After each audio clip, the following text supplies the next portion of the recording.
Everyone, welcome to my channel. आज हम लोग पढ़ने वाले हैं कख नहीं रिकैप्चुलेशन।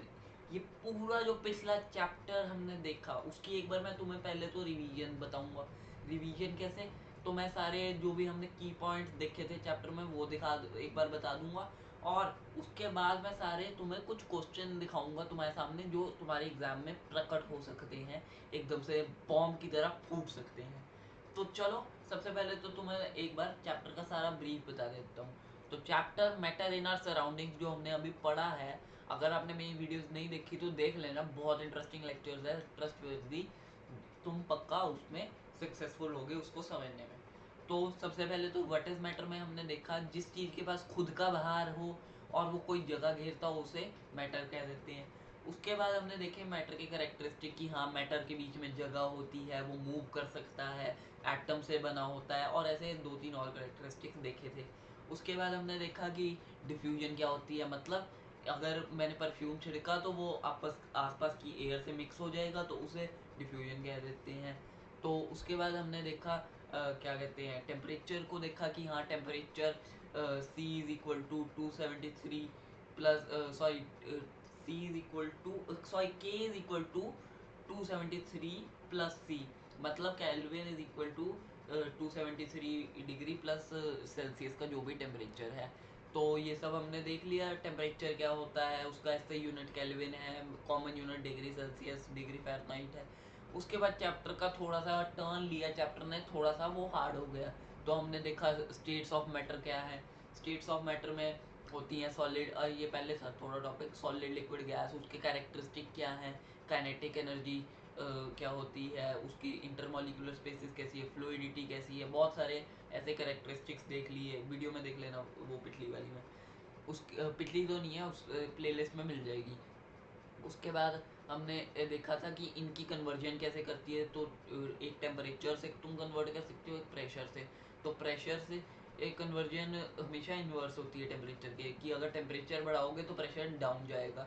तो अब हमने उसमें देखा था कि सॉलिड टू लिक्विड फ्यूजन कहते हैं, लिक्विड टू गैस वेपराइजेशन कहते हैं, गैस टू सॉलिड क्या कहते हैं, सॉलिडिफिकेशन या डेपोजिशन कहते हैं, सॉलिड टू गैस को क्या कहते हैं, सॉलिड टू गैस को सब्लिमेशन कहते हैं, गैस टू लिक्विड को हम कहते हैं कंडेंसेशन, और लिक्विड टू सॉलिड को फ्रीजिंग या फिर हाँ, फ्रीजिंग ही कहते हैं, सिर्फ उसका नाम ही फ्रीजिंग है। तो ये सब चीज़ें देख ली। उसके बाद हमने देखा कि इवेपोरेशन क्या होती है। इवेपोरेशन मतलब एक सरफेस फिनोमिना है, सिर्फ उसके सरफेस से ये क्या होता है, हवा में वाटर वेपर बनते हैं। उसके बाद हमने देखा फैक्टर क्या होते हैं इवेपोरेशन के, तो विंड स्पीड, ह्यूमिडिटी, टेम्परेचर, और एक आधा और करेक्टरिस्टिक हमने उसका इफेक्टिंग का देख लिया था। उसके बाद हमने देखा था कि latent heat evaporation, sorry cooling कैसे करती है। तो इवेपोरेशन की जो भी आसपास हीट होती है वो सारी प्रोसेस में निकल जाती है, हीट खत्म तो कूलिंग अपने आप हो गई। उसके बाद हमने देख लिया कि लेटेंट हीट क्या होती है, और बीच में मैंने ये भी बताया था आपको कि यूनिट्स कौन सी इंपॉर्टेंट है, कि हाँ, वेट, मास, और बहुत सारी चीज़ें थी जैसे टेम्परेचर, वेट, मास, प्रेशर, बहुत सारी चीज़ें थी। तो उसके बाद हमने देखा कि लेटेंट हीट क्या होती है। तो लेटेंट हीट में आ जाता है अपना सारा, कह सकते हो कि हाँ, हीट जो लग रही है वो सारी प्रोसेस में निकल रही है, इसलिए कुछ टाइम के बाद टेम्परेचर क्या हो रहा है, कांस्टेंट। तो ये पूरे चैप्टर का मैंने आपको एक ब्रीफ दे दिया, अगर और डिटेल में पढ़ना है मेरे वीडियोस देख लेना। अब वो देखेंगे रिकैप्चुलेशन। रिकैप्चुलेशन में मैं क्या बताऊंगा, रिकैप्चुलेशन में मैं आपको बताऊंगा कि कैसे कैसे क्वेश्चन एग्जाम में प्रकट हो सकते हैं। तो 5 रिकैप्चुलेशन के क्वेश्चन लाया हूँ, ज़्यादा नहीं है, ये देख लेते हैं। उसके बाद इस चैप्टर को सम अप करते हैं, ख़त्म करते हैं। फिर नेक्स्ट मैं लाऊंगा इकोनॉमिक्स का चैप्टर नंबर 1, ठीक है।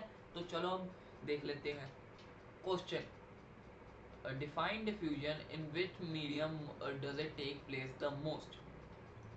अब डिफ्यूजन को डिफाइन करो और किस मीडियम में वो सबसे ज्यादा होती है ये बताओ। ये क्वेश्चन बहुत इजी है, मेरी स्लाइड्स में इसको इसका आंसर मिल जाएगा। वैसे क्या होता है, diffusion is the intermixing, intermixing हो रही है पार्टिकल्स की, और वो मोस्टली गैसेस में होती है। एक्सप्लेन करना है कि गैसेस में स्पेसेस ज़्यादा होती है इसलिए डिफ्यूजन ज़्यादा हो जाती है। एक बार आंसर रीड कर लेते हैं। Particles of matter intermix on their own with each other. They do so by getting into the spaces between the particles. बीच में spaces होती हैं तो intermix आपस में हो जाते हैं. This intermixing of particles on different types of matter is called on their own is called diffusion. अपने आप हो रही है ये diffusion. It takes place in solid, liquid, gas. Her state में होती है. बहुत instant condensate और plasma में नहीं. It is the fastest in gases as they have high kinetic energy. Kinetic energy is the energy required by particles to move. तो kinetic energy इनमें ज़्यादा है. Kinetic energy वो energy है जो particles को move करने के लिए चाहिए. ये था सारा, ये हमारा एक क्वेश्चन हो गया. ठीक है, उसके बाद name the different states of matter. ये तो भाई 100 बार कहा है मैंने, ये आनी चाहिए. Solid, liquid, gas, plasma, Bose Einstein condensate. Solid, liquid, gas, plasma, Bose Einstein condensate. याद नहीं होती 10 बार शीशे के सामने बोल लो, हो जाएगी. तो there are mainly 5 states of matter: solid, liquid, gas, plasma, Bose Einstein condensate. ठीक है, इनकी डिटेल तुम्हें मिल जाएगी. उसके बाद write the common unit of measurement of temperature, write its SI unit, also write their relation from two perspectives. ये क्या कह रहा है क्वेश्चन? ये टू पर्सपेक्टिव किसी को समझ नहीं आया होगा, मेजरली को नहीं आया होगा.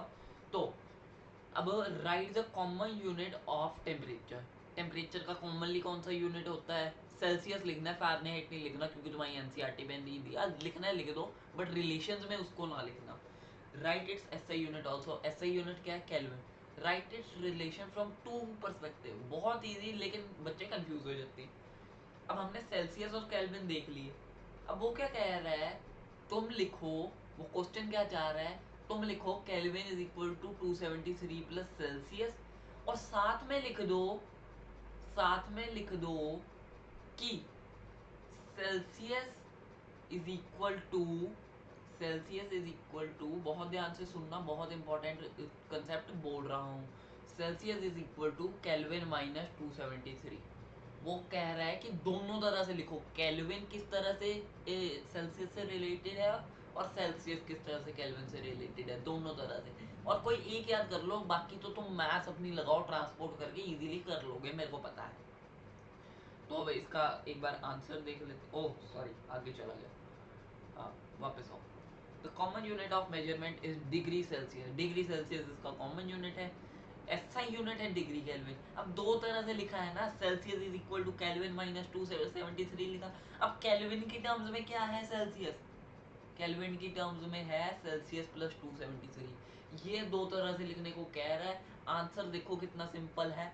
आधा नंबर शायद कॉमन यूनिट का हो, और आधा नंबर एसआई यूनिट का हो, और दो पर्सपेक्टिव का टोटल एक नंबर हो, तो तुम्हें 2 नंबर का क्वेश्चन इतना आसान मिल जाएगा, लेकिन वर्डिंग घुमा के मिल जाएगी. तो ये चीज आती है एग्जाम्स में थोड़ी सी टफ. ठीक है, तो चलो अब आगे क्वेश्चन देख लेते हैं. अगला क्वेश्चन है डिफाइन सब्लिमेशन. ये तो बहुत इजी है. The conversion of gas solid into gas without changing into the liquid state is called sublimation. यही डेफिनेशन होपफुली मैंने यहाँ लिखी होगी. The change of state of a substance directly from a solid. यार ये गैस टू सॉलिड ना, मैंने पिछली बार भी आपको क्लैरिटी की थी, ये नहीं होता. गैस टू सॉलिड सॉलिडिफिकेशन होता है. तो इसको ना मैं जब डिस्क्रिप्शन में डालूंगा तो करेक्ट करके डाल दूंगा. ठीक है, अभी के लिए इसको काट दो, ये तो पूरा स्लाइड ही कर देगा. अरे ये क्या हुआ? Sorry for the inconvenience. तो अभी इसको काटना बंद करते हैं. तो गैस टू सॉलिड नहीं होगा without changing into the liquid state is called sublimation. Liquid state में कोई चेंज नहीं होता. अब इसके बाद वाला क्वेश्चन देख लेते हैं. Define evaporation. What are the factors affecting the rate of evaporation.